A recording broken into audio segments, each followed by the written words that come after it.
je veux que vous puissiez avoir la joie et que votre joie demeure.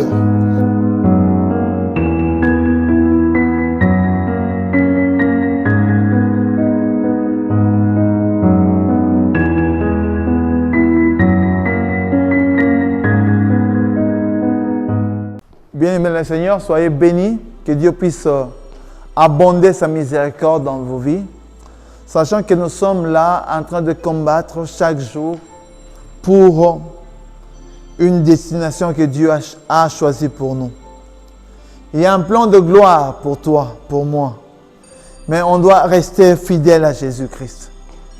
Jésus t'aime et il a payé un prix.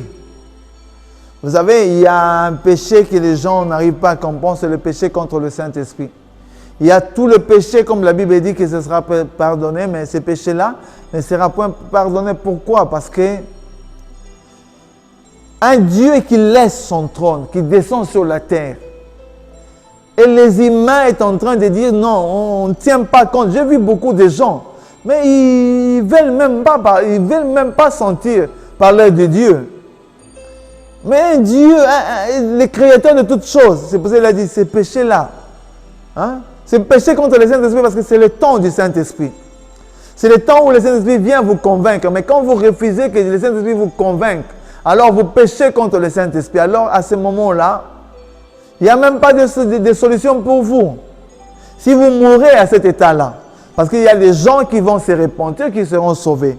Mais si tu demeures incrédule jusqu'à la fin, et tu meurs sans connaître Dieu, ou bien retourner en arrière, d'avoir connu Dieu, alors tu dois subir.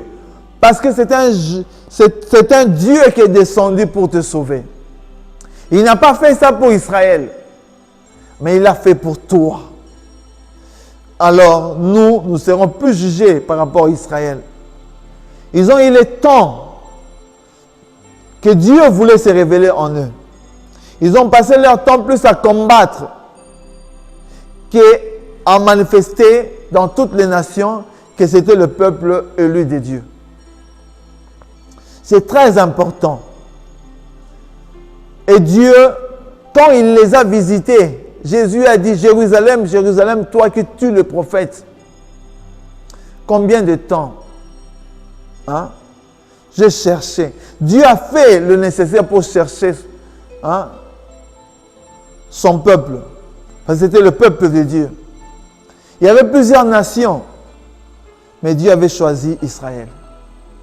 Mais aujourd'hui, je tiens à vous dire que c'est Israël que Dieu avait choisi. Aujourd'hui, Dieu l'a endurci. Ne suivez plus Israël. C'est très important. Ne suivez plus ce qui est attaché aux choses de ce monde. Cherchez à faire la volonté de Dieu. Et vous verrez que Dieu va bénir vos vies. Dieu va vous aider à aller de l'avant. C'est très important. Dieu s'est retourné contre Israël. L'Israël aujourd'hui est endurci. Israël d'aujourd'hui est resté dans l'idolâtrie, dans le pratique de la loi, que dans le temps de la grâce, ça ne fonctionne plus. Les gens qui vont se mêler à Israël, qui vont suivre des cabales juifs, qui vont aller en Israël, qui vont dire qu'ils vont prier pour Israël. L'Israël, c'est Dieu, c'est l'Israël spirituel que Dieu a besoin. C'est nous qui sommes aujourd'hui les choisis de Dieu dans le temps de la grâce. Parce qu'après la grâce, Israël va retourner à sa place. Mais aujourd'hui, c'est nous. Et nous sommes les privilégiés parce que Dieu avait dit à Abraham, regarde le ciel. Tu peux compter les étoiles, il n'a pas pu. Il a dit, regarde sur la terre.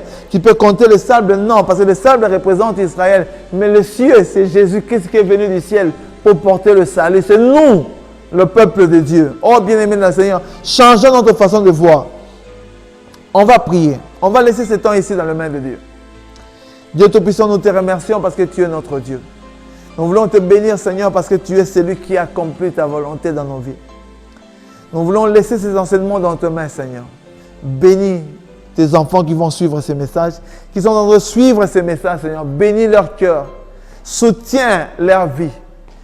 Fasse qu'ils puissent te rencontrer d'une façon ou d'une autre, Seigneur, dans leurs besoins, dans leurs difficultés, qu'ils puissent te trouver, Seigneur. Parce que tu as préparé un ciel pour eux. Au nom de Jésus. Amen. Bien-aimés dans le Seigneur, on va voir les Écritures de Dieu, ce que le Seigneur a préparé pour chacun de nous dans nos vies. Et on avait lu un verset qui est très important, que nous voulons encore reprendre, afin que chacun de nous puisse se rappeler.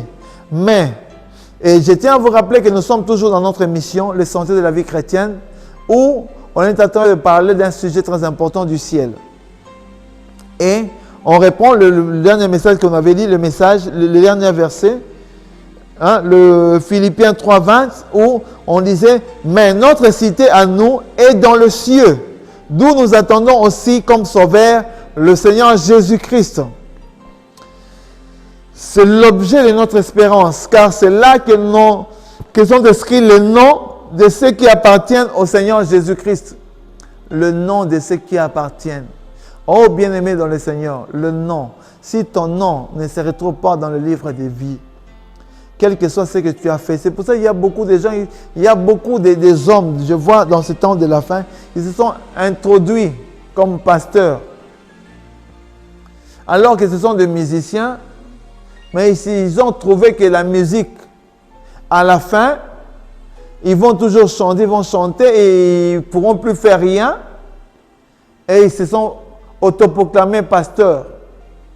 Oh, bien-aimé dans le Seigneur, si Dieu t'a appelé pour chanter, chante.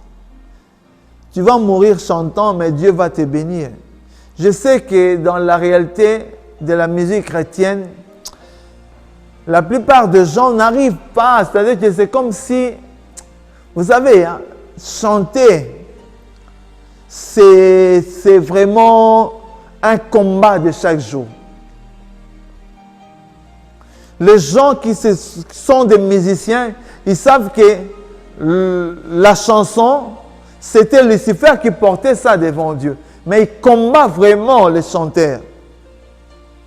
C'est pour ça qu'on doit vraiment avoir des associations qui soutiennent des chanteurs qui chantent pour Dieu.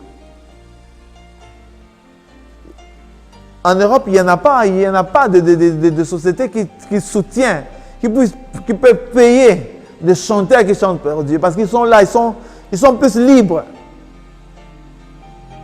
Mais il faudra que ces gens-là, ou bien qu'ils aient un travail, et ensuite, en plus, ils peuvent chanter pour Dieu.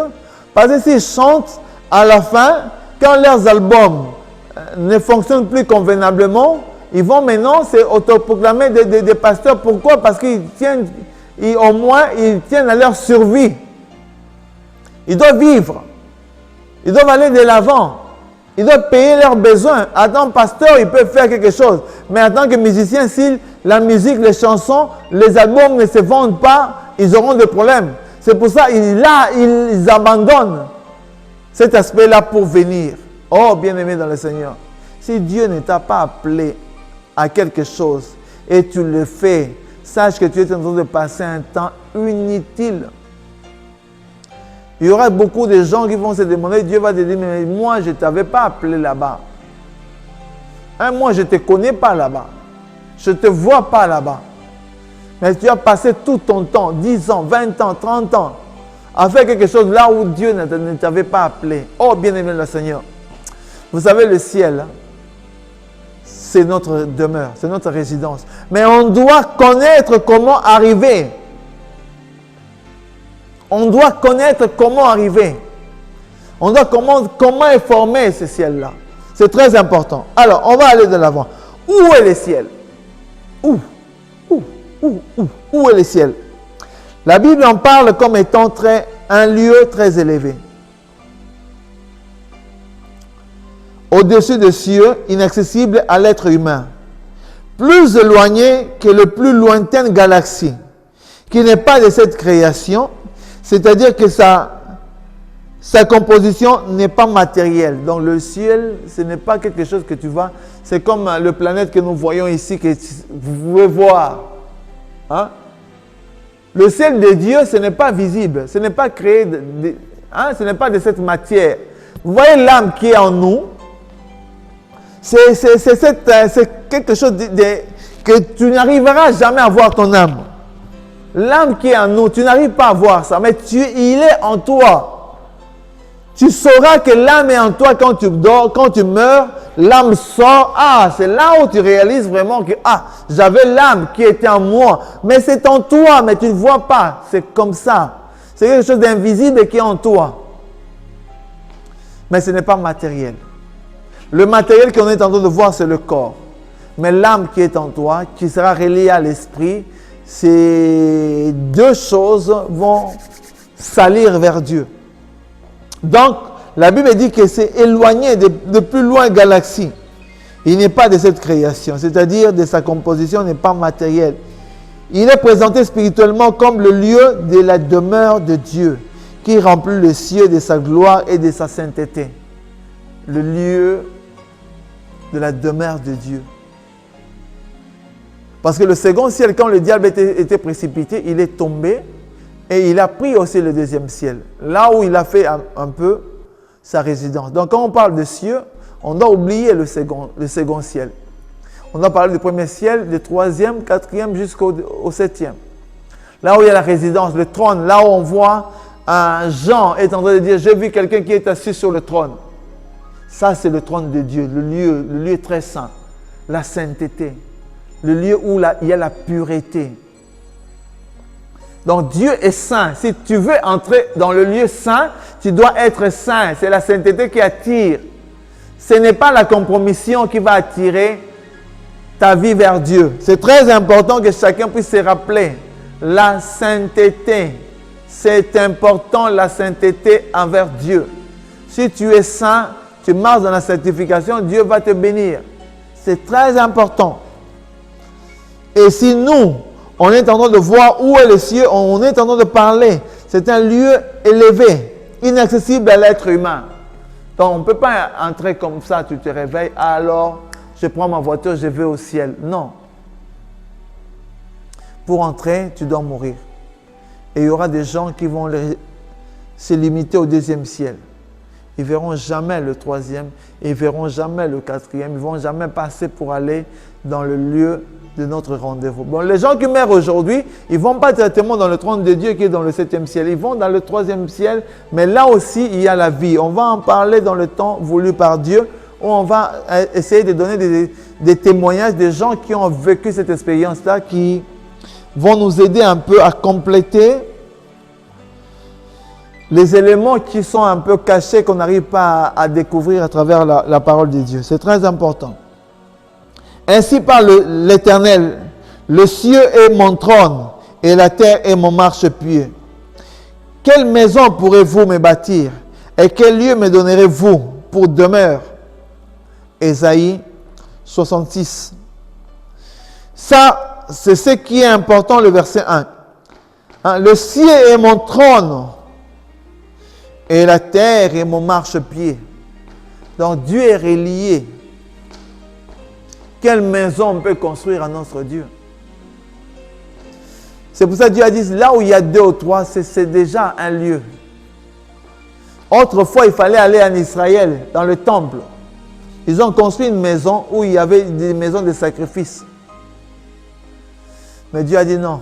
Arrivera un temps où le vrai adorateur m'adorera en esprit et en vérité. Car ce sont ceux-là que Dieu, que l'Éternel cherche. Oh, bien-aimé dans le Seigneur, sache que Dieu est en train de chercher de vrai. Il est en train de chercher les gens qui l'aiment, qui passent, qui se sont amoureux de Christ.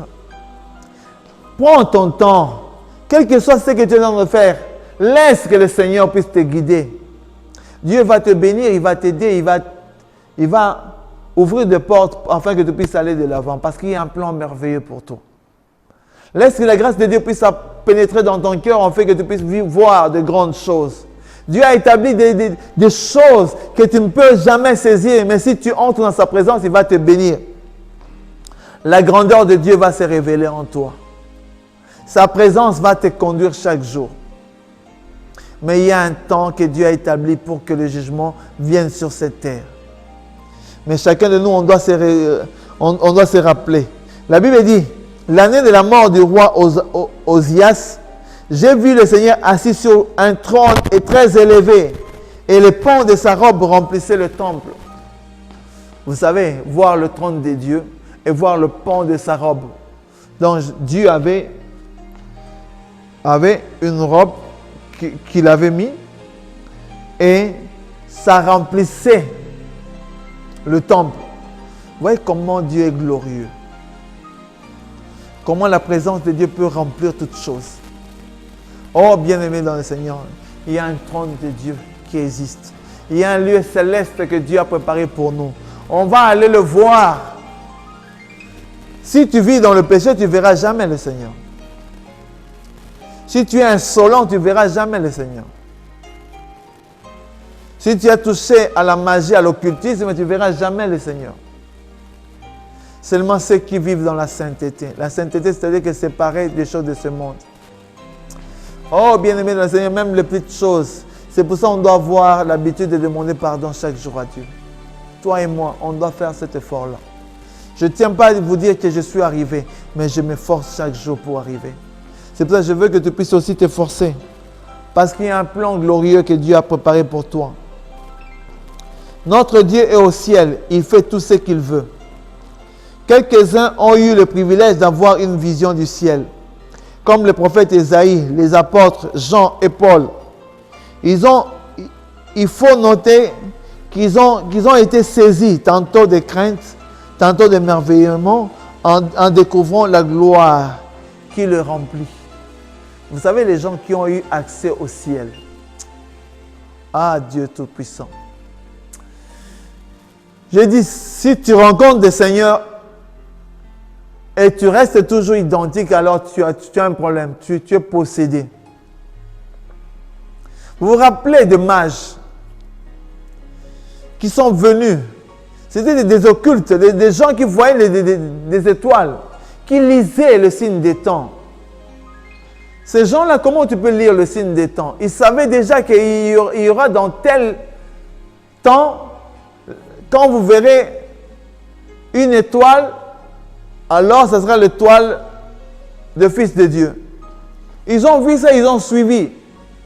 Mais les jours où ils ont rencontré l'étoile, les jours où ils ont rencontré Jésus, ils ont entendu, Dieu a dit, là où vous êtes venus, dans le chemin où vous êtes venus, vous n'allez plus retourner dans le même chemin, il faut changer.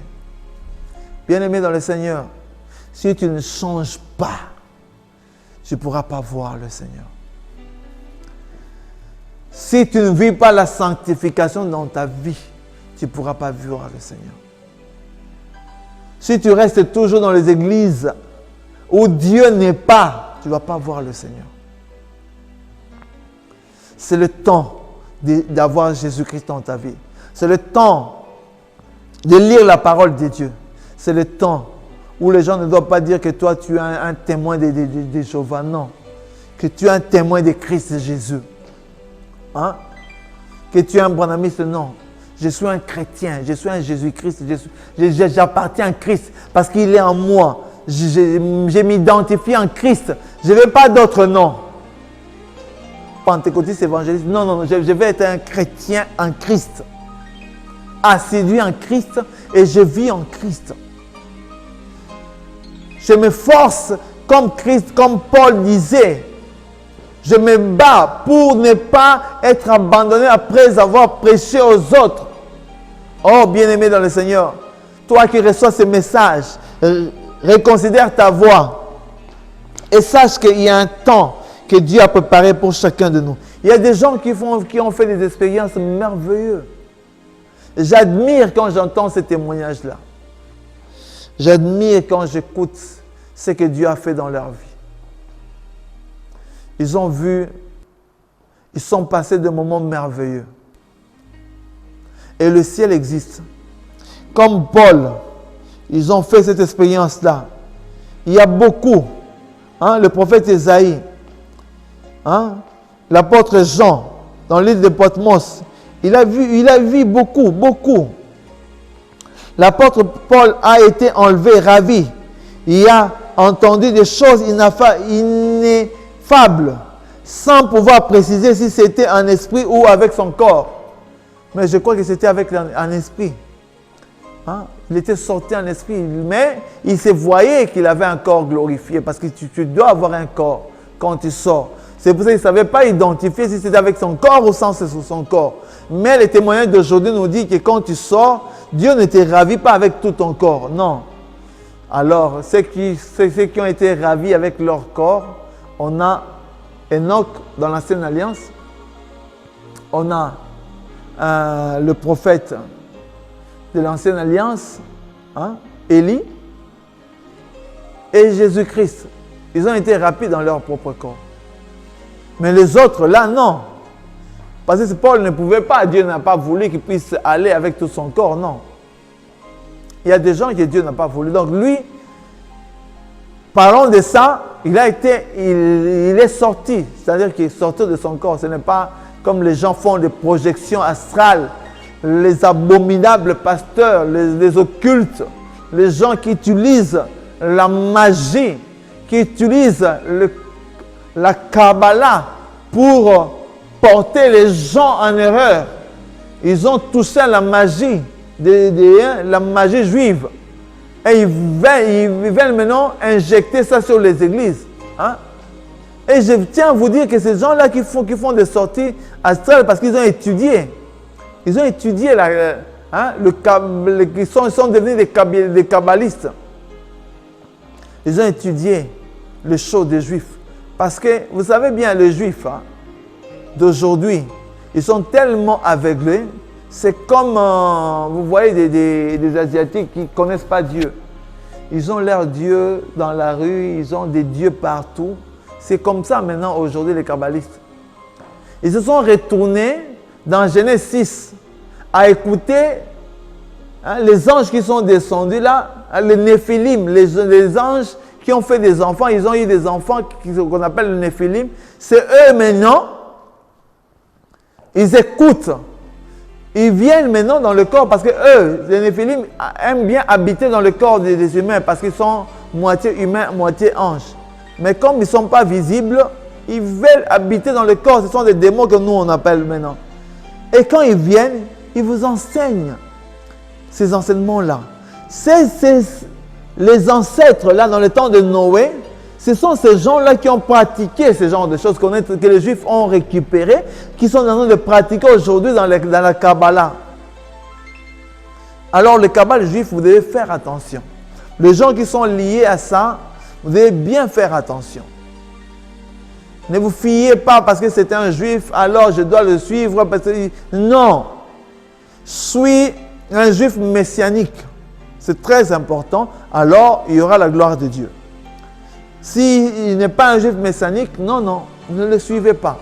Il faut bien faire attention parce que dans ce genre de choses, le diable est en train vraiment de se révéler et il est en train d'éloigner beaucoup de gens. C'est pour ça que celui qui persévérera jusqu'à la fin sera sauvé. Le salut est maintenant à notre Dieu. Donc, beaucoup de gens ont fait cette expérience-là. L'expérience d'être ravi en esprit.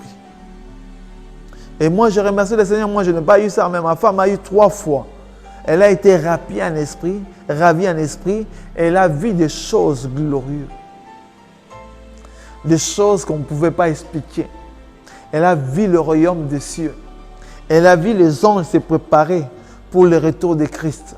Et elle était là, elle disait, mais qu'est-ce que vous êtes en train de faire? Mais qu'est-ce qu'il y a? Et un ange a dit, mais tu ne sais pas ce qui s'est en train de passer. Dieu est en train déjà de retourner sur la terre. Pendant qu'elle était là, dans la prière qu'on priait, elle était tombée, son esprit était sorti. Oh, bien-aimé dans le Seigneur, il y a des réalités que Dieu donne à ses enfants. Ce ne sont pas des projections astrales, diaboliques, sorcellériques, mais ce sont des réalités comme Paul l'a fait, comme la Bible nous décrit.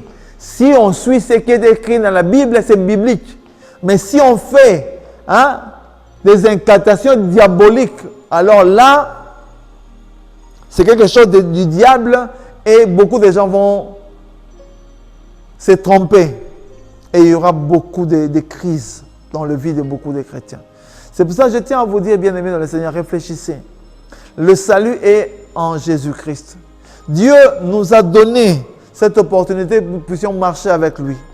Mais si tu aimes le Seigneur, tu dois t'abandonner, laisser que Dieu puisse entrer dans ta vie et puisse te visiter. Si tu es vraiment enfant de Dieu, alors lui va te bénir. Si tu as la sémence de Dieu, tu vas marcher avec lui. Sache qu'il y a un royaume au ciel. Jésus a dit, il y a beaucoup de demeures dans la maison de mon Père.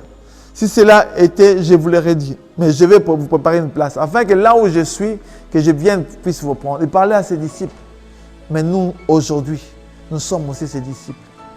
Et le message de Jésus d'une fois, c'est aussi aujourd'hui. Alors que Dieu puisse te bénir abondamment. Laisse que le Saint-Esprit puisse remplir ta vie et qu'il puisse changer les événements dans ta vie, afin que tu puisses vivre de grandes choses. En cela, bien-aimés dans le Seigneur, on va se limiter ici pour cette session, afin que Dieu puisse te bénir. On va prier. On va laisser ce temps ici dans les mains de Dieu. Dieu Tout-Puissant, nous te remercions parce que tu es notre Dieu. Seigneur, notre cité à nous, c'est dans le ciel. Nous attendons aussi notre Sauveur, le Seigneur Jésus-Christ. Seigneur, nous savons que le ciel est ton trône et la terre est ton marchepied. Et nous savons, Seigneur, que tu es au ciel et tu fais ce que toi tu veux. Et nous croyons que tu es en train d'opérer dans nos vies. Seigneur, bénis chacun de nous. Œuvre dans nos cœurs. Laisse que nous puissions demeurer toujours dans ta parole pour faire ta volonté.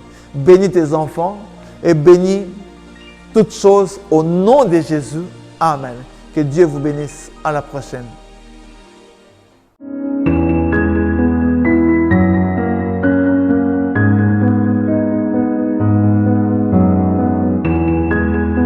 Je veux que vous puissiez avoir la joie et que votre joie demeure.